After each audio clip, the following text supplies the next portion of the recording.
எல்லாருக்கும் ஆவேசம் மாதிரி ஒரு ஃபர்ஸ்ட் படம் கிடைக்காது. ஸோ அதை மாதிரி எல்லாருக்கும் டூரிஸ்ட் ஃபேமிலி மாதிரி ஒரு செகண்ட் படமும் கிடைக்காது. நம்ம மனித குடும்பத்துக்கான ஒரு அழகான கொண்டாட்டமான அன்பு செய்தியை சொல்ல போற மிகச்சிறந்த படமா இருக்கும். சசிகுமார் சாருக்கு இந்த படம் ரொம்ப ஸ்பெஷலா இருக்கும்னு நான் ஒரு கான்ஃபிடென்ட்டா சொல்லுவேன். இதை நான் ரப்பர் பந்து பார்க்கும்போது ஃபீல் பண்ண அந்த டைரக்டர் சொன்னேன், நீங்க எதுவுமே கவலைப்படாதீங்க, எப்படி இருந்தாலும் ஓகே இந்த படம் ஏன்னா ஃபேமிலி வேல்யூஸ் திரும்ப திரும்ப ஒர்க் ஆகுதுன்றதை நம்ம மக்கள் காட்டிக்கிட்டே இருக்காங்க. எல்லாருக்கும் வணக்கம். டூரிஸ்ட் ஃபேமிலி மே 1 ரிலீஸ் ஆக போகுது. ரொம்ப எக்ஸைட்டடாக இருக்கேன். இது என்னோட 2வது படம். எல்லாமே புதுசாக இருந்தது. ஒரு புது இண்டஸ்ட்ரி, புது லாங்குவேஜ், டீமாகவும் எல்லாரும் பயங்கர கோஆப்ரேட்டிவாக. ஃபஸ்ட் இந்த படம் பண்ணணும் ஒரு இது வந்தது அபிப்ரோட நரேஷன் தான். அவருக்கு இந்த படத்து மேலே எவ்வளோ கான்ஃபிடென்ஸ் இருந்தாங்களோ அந்த கான்ஃபிடென்ஸ் அப்படியே நம்ம மேலே ஸ்ப்ரெட் பண்ண மாதிரி இருந்துச்சு. அது மாதிரி நான் தான் செட்டில் ரொம்ப டென்ஷனாக இருந்தேன். நான் வெளியில் காட்டல, ஏன்னா லாங்குவேஜ் ப்ராப்ளம்னால தான், வேறு எதுவும் இல்லை. ஆனால் அந்த ஒரு ஃபீல் எனக்கு கொடுக்காம ரொம்ப சப்போர்ட்டிவாக இருந்த இந்த அபிப்ரோ மட்டும் இல்லைன்னா இந்த கேரக்டர் என்னால் பண்ண முடியாதுன்னு நான் நினைக்கிறேன். அது மாதிரி 2வது படம் சசி சார் கூடயும் சிம்ரா மேம் கூடயும் எல்லாரும் கூடயும் ஒர்க் பண்ண முடிஞ்சதில் பயங்கர சந்தோஷமாக இருக்கேன். எனக்கு தோணுது எல்லாருக்கும் ஆவேசம் மாதிரி ஒரு ஃபஸ்ட்டு படம் கிடைக்காது. ஸோ அதை மாதிரி எல்லாருக்கும் டூரிஸ்ட் ஃபேமிலி மாதிரி ஒரு செகண்ட் படமும் கிடைக்காது. அதில் நான் ரொம்ப பிளஸ்டாக இருக்கேன். Thank you all. தேங்க்யூ. வந்திருக்கும் அனைவருக்கும் என்னுடைய பணிவான வணக்கங்கள். இது 3வது முறை $1 million ப்ரொடக்ஷன்ஸ் அண்ட் எம்ஆர்பி அவங்களோட அசோசியேட் பண்ணுறது. நான் ஒரு இன்டர்வியூவில் சொன்னேன், நேற்று தான் யுவராஜையும் மகேஷ் அவர்களையும் மீட் பண்ண ஒரு ஞாபகம். நேற்று தான் லிட்டரலி நேற்று மீட் பண்ண மாதிரி இருக்குது. ஆனால் அதுக்குள்ளே 3வது படம் பண்ணி முடிச்சிட்டோம். அதுக்குள்ளே நிறைய அதாவது ஒரு க்ரியேட்டிவிட்டி ரிலேட்டடாக நிறைய ஒரு பெரிய ட்ராவல், சினிமா எப்படி இருக்கணும், எந்த மாதிரி படங்கள் வரணும், ஒரு ரொம்ப லாங் ஜேர்னி மாதிரி தோணுது. பட் ரொம்ப ஷார்ட் டைமில் நடந்த மாதிரி இருக்குது. முதல்ல நான் ரொம்ப தேங்க் பண்ணிக்கிறேன் யுவராஜ் அண்ட் மகேஷ் 2 பேருக்குமே. இந்த அற்புதமான ஜேர்னியில் என்னை தவிர்க்காமல் என்னையும் கூட கூட்டிகிட்டு போகிறதுக்கு நான் ரொம்ப நன்றி கடன் பட்டிருக்கேன். நான் இந்த துறைக்கு மியூசிக் போட வந்தது எல்லாரும் கேட்பாங்க, என்ன பண்ணணும்னு நினைக்கிறீங்க, ஏன்னா எல்லாருமே எப்போ நம்பர் 1 ஆக போகிறீங்க அந்த மாதிரி ஒன்று கேட்பாங்க. பட் நான் அந்த மாதிரி எந்த நோக்கத்தோடையுமே வரல. ஒரு நல்ல படைப்புகளை பண்ணி அதை நம்ம பகிரும்பொழுது அந்த நம்ம அது மூலமாக பண்ணுற ஒரு நல்லது ரொம்ப சஸ்டைனபிளாக இருக்கும். ஏன்னா இப்போ நம்ம ஒரு உயரத்துக்கு போகிறோம் அப்படின்னா ஒரே நாளில் அந்த உயரத்துக்கு போயிட்டு அதில் நிறைய ரிஸ்க் இருக்குது.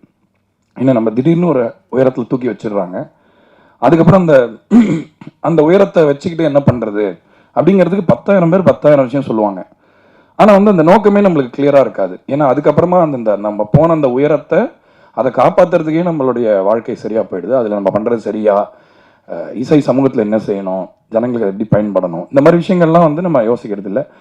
அந்த ஒரு ரீதியில் பார்க்கும்போது நான் இந்த சினிமா ஜேர்னியில் இதுவரைக்கும் நான் ஒர்க் பண்ண எல்லா டைரக்டர்ஸ், எல்லா ப்ரொடியூசர்ஸ் எல்லாருக்குமே ஒரு தேங்க்ஸ் சொல்லிக்கிறேன். இந்த இடத்துல நல்ல படைப்புகளை, நல்ல படங்கள்லாம் என்னை பணிபுரியறதுக்கு ஒரு வாய்ப்பு கொடுத்ததுக்கு எல்லாருக்கும் நன்றி சொல்லிக்கிறேன். டூரிஸ்ட் ஃபேமிலி இந்த படம் ஆரம்பிக்கும் பொழுது விஜய் தான் என்னுடைய ஆளினால் இந்த படத்தோட கிரியேட்டிவ் ப்ரொடியூசர் விஜய். ஸோ அவரும் ஒரு முக்கியமான காரணம். நான் இன்னைக்கு நான் என்னெல்லாம் சாதிச்சிருக்கேன்னு நான் நினைக்கிறேனோ அது எல்லாத்துக்குமே அதில் ஒரு அப்சல்யூட்லி ஒரு 50% பங்கு அவருக்கு போகும். ஏன்னா என்னை சுற்றி எல்லாருமே நல்லா வெல்விஷஸ் தான். சம்டைம்ஸ் எனக்குன்னு சில ஆம்பிஷன்ஸ்லாம் இருக்கும். பட் என்னை எல்லாரும் நம்ம பேர், நம்ம ஒர்க் எல்லாருக்கும் தெரிகிற மாதிரி பண்ணுறதுல ஒரு முக்கியமான ஒரு தூண் யுவராஜ் மாதிரி. ஸோ இந்த படம் ஆரம்பிக்கும் போது அவர் சொன்னார், இந்த மாதிரி ஒரு கதை இருக்கு, நீங்கள் கேட்டு பாருங்க அப்படின்னு. நான் பொதுவாக நரேஷன்ஸ் கேட்கறது தவிர்த்துருவேன். அவர் சசி சார்ட்ட நரேட் பண்ணாருன்னு சொன்னார் இல்லையா, அது எனக்கு ரிவர்ஸாக நடக்கும். ஏன்னா சில டேரக்டர்ஸ் நடிச்சு காட்டுறேன் அப்படி இப்படின்னு சொல்லி பயங்கர மாயாஜலமாக ஒன்று பண்ணிட்டு போயிடுவாங்க. அதுக்கப்புறம் அது படத்தில் அந்த மாதிரி இல்லைன்னா ஒரு மாதிரி கொஞ்சம் இதுவாகும். அந்த மாதிரி ஒரு 2-3 இன்ஸ்டன்ஸ் நடந்ததுனால சரி நீங்கள் ஸ்கிரிப்டை கொடுத்துருங்கன்னா அட்லீஸ்ட் லிட்ரேச்சர் லெவலில் நமக்கு தெரியும் இல்லையா, படத்தோட ஃபார்மேஷன் எப்படி இருக்குது, அதோட போக்கு எப்படி இருக்குது, கதையோடைய அந்த ரேஷியோ எல்லாமே கரெக்டாக இருக்கா, இசைக்கு முதல்ல இடம் இருக்கா. ஏன்னா சில படம் பார்த்தீங்கன்னா கம்ப்ளீட்டாக டைலாகாக இருக்கும், நம்ம என்ன தான் தலைகீழ் நின்னாலும் அங்கே மியூசிக் போடவே இடம் இருக்காது. இந்த பவர் பாண்டி படம் பண்ணும்பொழுது அந்த படத்தோட எடிட்டர் என்னை நம்பி நிறைய இடம் எம்டியாக விட்டுருந்ததுனால அந்த சில பீசஸை நம்ம இது பண்ண முடிஞ்சுது. ஏன்னா வந்து கதாபாத்திரங்களோட எண்ண ஓட்டங்கள்லாம் வந்து இசை வந்து ரொம்ப ஈஸியாக சொல்லிடும் ஒரு டைலாக்ல சொல்கிறத விட. ஸோ அப்படியெல்லாம் இருக்குமே அப்படின்னு சொல்லிட்டு இல்லை நான் அபியை கூட மீட் பண்ணேன் ஒரு வாட்டி. மீட் பண்ணிட்டு ஃபர்ஸ்ட் டைம் நரேட் பண்ண ஆரம்பிக்கும் முன்னாடி ஏதோ பேசணும். அது இல்லை நீங்கள் ஸ்கிரிப்ட் கொடுத்துருங்க நம்ம படிச்சுக்கலாம் அப்படின்னு சொல்லிட்டு நான் அனுப்பிச்சி விட்டேன். அதுக்கப்புறம் வந்து இன்னொரு வாட்டி இல்லை இந்த நரேஷன் நீங்கள் கேளுங்க, இது நரேஷனாக கேட்டால் தான் உங்களுக்கு அந்த எஃபெக்ட் கிடைக்கும் அப்படின்னோடனே அப்போ ஏன்னு புரிஞ்சுது. அவர் வந்து ஒரு 2 மணி நேரம் நரேட் பண்ணார். நரேட் பண்ணும்பொழுது எனக்கு உண்மையிலேயே ஒரு முழு படம் அந்த மியூசிக்கோட எல்லா ஒரு இதோடையும் ஃபுல்லாக ஒரு கம்ப்ளீட்டான ஒரு காப்பி பார்த்த ஒரு ஃபீலிங்கே எனக்கு நரேஷன்லேருந்து கிடச்சிது. ஒவ்வொரு கேரக்டர் மாதிரியும் மாற்றி மாற்றி பண்ணும்பொழுது அதே மாதிரி முகபாவனைகள் எல்லாமே டிஃப்ரெண்ட்டாக பண்ணி காமிச்சாரு. எனக்கு ரொம்ப யாருப்பா அந்த பையன், ஏன்னா அப்புறம் தான் நான் வயசு கேட்டேன். முதல்ல எனக்கு தெரியல, ஏன்னா இப்போ ஆளை பார்த்து வயசுலாம் சொல்ல முடியாது இப்போது. அதனால வந்து ரொம்ப யங்காக இருக்காரு, என்ன வயசு இருக்கும், ஒரு 30 வயசு இருக்குமான்னு. இல்லை அவர் ஜஸ்ட் 24 இயர்ஸ் ஓல்டு அப்படின்னாங்க. ரொம்ப ஆச்சரியமாக இருந்தது. ஏன்னா இந்த படத்தில் சொல்லியிருக்கிற விஷயம் அந்த மாதிரி. அதாவது வந்து இப்போ பொதுவாக வந்து நல்ல படங்கள் எடுக்கணும் அப்படின்னா அதாவது நல்ல கதாபாத்திரங்கள், ஒரு நல்ல ட்ராமா இருக்கணும், ஒரு குடும்ப வேல்யூஸ் பேசுறது அப்படிங்கிறத காட்டிலும் ரொம்ப வந்து ஒரு ஒரு ஒரு ஒரு ஹைப்பர் மேஸ்குலைன் ஹீரோயிசம் வந்து எப்பயுமே ஒரு இது இருக்குது, ஒரு ரசிகர் கூட்டங்கள் இருக்குது, அதை சுற்றி ஒரு ஹைப் இருக்குது, ஒரு பில்டப் இருக்குது. அந்த படங்கள் வந்தால் அதனுடைய தாக்கம் கண்டிப்பாக நம்மளால் ஃபீல் பண்ண முடியுது. ஆனால் ஒரு முதல் படம் எடுக்கும் பொழுது இவ்வளோ ஒரு பொறுப்புணர்ச்சியோட ஒரு மாதிரி ஒரு அதாவது ரசிகர்களுக்கு உண்மையாக பண்ணுறது என்னங்கிறத நான் சொல்கிறேன். அதாவது வந்து நம்ம ஒரு கட்டமைப்புக்குள்ளே இயங்கிறது வேற, ஆனால் ஒரு டைரக்டராக என்னோட வாய்ஸ் என்ன அப்படின்னு ஒரு ஃபர்ஸ்ட் படத்துலேயே நிறைய டேரக்டர்ஸ்க்கு தெரியுமான்றது டவுட்டு தான். சம்டைம்ஸ் டவுட்லாம் வரும். அந்த மாதிரி ஒரு டவுட்டே இல்லை, அவ்வளோ ஒரு கிளாரிட்டியோட நரேட் பண்ணார். So Abi, thank you so much for Tourist Family. என்ன அந்த படம் உண்மையில ஹீல் பண்ணிச்சு. இந்த படத்தில் வேலை பண்ணது வந்து நான் கிட்டத்தட்ட என்னுடைய ஒரு பிளெஸ்ஸிங்காக பார்க்குறேன். அண்ட் சசிகுமார் சார், நான் ரொம்ப வருஷங்களாக அவரை பல பரிமாணங்களை ஒரு இயக்குனராக நடிகராக நிறைய விஷயங்கள்ல பார்த்து ரொம்ப ரசிச்சிருக்கேன். பட் அந்த கொலாபரேட் பண்ணுற ஆப்பர்ச்சுனிட்டி வரல. அது டூரிஸ்ட் ஃபேமிலிக்காக நடந்திருக்கு அப்படிங்கிறது வந்து ரொம்ப ரொம்ப ரொம்ப சந்தோஷமா இருக்கு.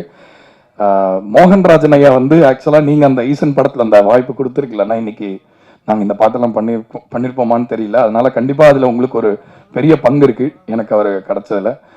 அண்ட் அந்த டீசரில் வந்து அவரோட ஒரு ரியாக்ஷன் கொடுப்பார். அந்த பையன் அந்த செருப்பை போட்டுட்டு அந்த போகும்போது அவர் ரொம்ப புதுமையான ஒரு ரியாக்ஷன் கொடுத்துருந்தார். நான் அந்த மாதிரி பார்த்ததே இல்லை இது வரைக்கும். ரொம்ப புதுசாக ஒரு பர்ஃபார்மன்ஸ் பண்ணியிருக்காரு. சசிகுமார் சாருக்கு இந்த படம் ரொம்ப ஸ்பெஷலாக இருக்கும்னு நான் ஒரு கான்ஃபிடென்ட்டாக சொல்லுவேன்.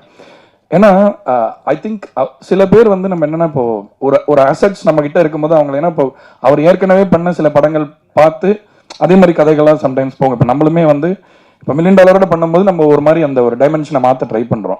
பட் ஏற்கனவே நம்ம பண்ணி ஏதாவது ஹிட் ஆயிடுச்சுன்னா அதே மாதிரி தான் கேட்பாங்க.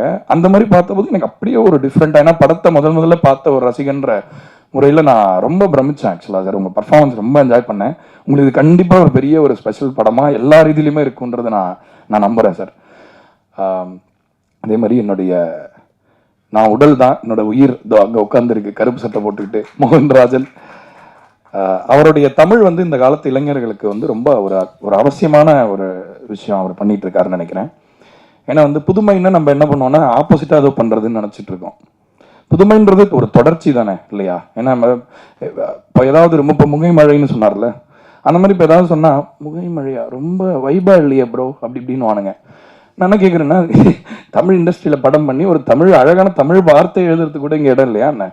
ஸோ அதனால அந்த விஷயத்துல என்னோட ஒரு ஸ்ட்ராங்கா அதை நம்பி இல்லை நம்மளும் வந்து தங்கிலீஷ்லாம் பண்றோம், ஆனால் தமிழ் பாடல்களுக்கும் இடம் இருக்கணும். தமிழ் நம்ம காலில் விழணும்ல. என்ன ஒரு செம்மையான மொழியை வந்து நம்ம அதுக்குள்ள பிறந்துட்டு அந்த மொழியே தெரியாம ஒரு சின்ன ஒரு நான் கூட வித்தியாசமே தெரியும். சில அன்பு அப்படின்வாங்க, ரொம்ப அன்பு ஜாஸ்தியாக போயிடுச்சுன்னா அப்படி ஆயிடும்னு நினைக்கிறேன். ஸோ அந்த மாதிரி ஒரு தமிழ் வந்து இன்னைக்கு நம்ம இளைஞர்கள்ட்ட போய் சரியா ரீச் ஆகலையா என்ன அப்படின்ற ஒரு விஷயத்த வந்து இந்த மாடர்ன் மியூசிக்ல பூர்த்தி பண்றதுக்கு ஒரு பர்ஃபெக்டான ஆள் எனக்கு அமைஞ்சிருக்காரு.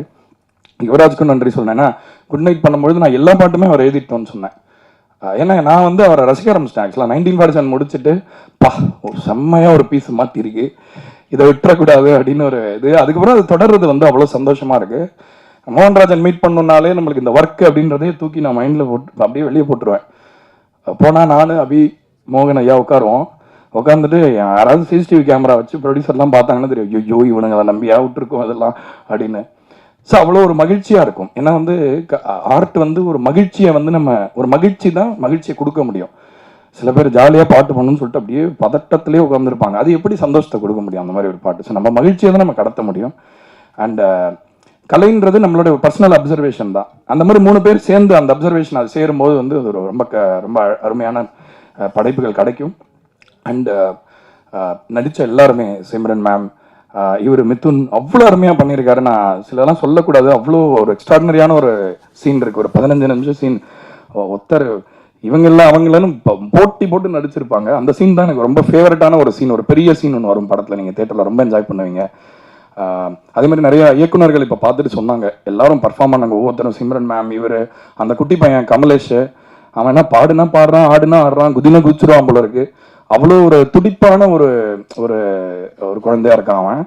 ஸோ வந்து இந்த படத்தில் நீங்கள் பார்த்தீங்கன்னா அந்த போஸ்டர்லேயே பார்த்துருவீங்க, ஒரு குடும்ப வேல்யூஸ் அப்படின்றது வந்து இன்னைக்கு வந்து பழைய விஷயம் மாதிரி பேசுகிறாங்க. அது முற்றிலும் நான் வந்து அதுக்கு என்னுடைய கண்டனத்தை தெரிவிச்சுக்கிறேன். ஏன்னா குடும்பங்கள் தான் வந்து நம்மளுக்கு நல்ல விஷயத்த ஞாபகப்படுத்த முடியும். இப்போ என்னோட குடும்பம் இல்லைன்னு நான் இங்கே இருக்க முடியாது, இந்த தொழிலையே இருக்க முடியாது முதல்ல.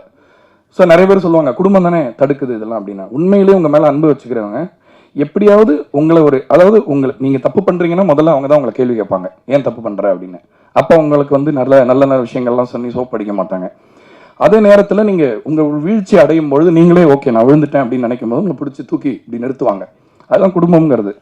அது மனுஷங்களுக்கு தேவையில்லையா அப்படிங்கிறத யோசிங்க. குடும்ப படங்கள் வந்து பெரிய வியாபார படங்களாக இங்கே மாறலைன்னா ஒரு பெரிய ஒரு வேல்யூவில் வந்து நம்மளுக்கு ஒரு கண்டிப்பாக ஒரு டெஃபிஷியன்சி வரும்.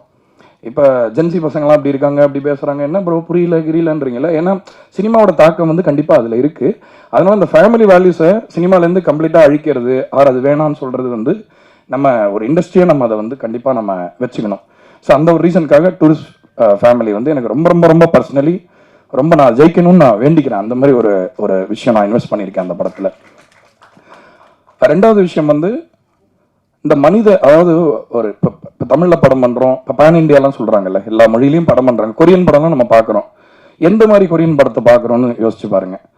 அதாவது மொழின்ற அந்த லிமிட்டேஷனுக்குள்ளே இல்லாமல் அந்த மொழியில தான் எடுக்கிறாங்க. அந்த மொழி அந்த படத்தை லிமிட் பண்ணாமல் அந்த மொழியை தாண்டி இந்த மனித குடும்பத்துக்கிட்ட பேசுகிற படங்களை தான் நம்ம எல்லாருமே பார்க்குறோம். எந்த மொழியாக இருந்தாலும் நம்ம கவலைப்படாமல் பார்க்குறோம். அந்த ரீதியில் டூரிஸ்ட் ஃபேமிலி தமிழ் படமானு கேட்டால் எஸ் தமிழ் படம் தான். ஆனால் அதையும் தாண்டி நம்ம மனித குடும்பத்துக்கான ஒரு அழகான கொண்டாட்டமான அன்பு செய்தியை சொல்ல போகிற மிகச்சிறந்த படமாக இருக்கும். மே வந்து ஒரு ஸ்பெஷலான மாதம், சம்மர் எல்லாம் இருக்கும். ஆனால் எங்களுக்கு கான்ஃபிடன்ஸ் இருக்குது தட் இந்த படம் கண்டிப்பாக கலெக்ஷன் நம்பர்ஸ் அதெல்லாம் அப்புறம், ஆனால் ஜனங்கள் ரொம்ப ரொம்ப ரொம்ப கொண்டாட போகிற ஒரு படமாக இது இருக்கும். இதை வந்து நான் லப்பர் பந்து பார்க்கும்போது ஃபீல் பண்ண அந்த டேரக்டர் சொன்னேன், நீங்கள் வந்து எதுவுமே கவலைப்படாதீங்க, எப்படி இருந்தாலும் ஓகே இந்த படம் வந்து, ஏன்னா ஃபேமிலி வேல்யூஸ் திரும்ப திரும்ப ஒர்க் ஆகுதுன்றதை நம்ம மக்கள் காட்டிக்கிட்டே இருக்காங்க.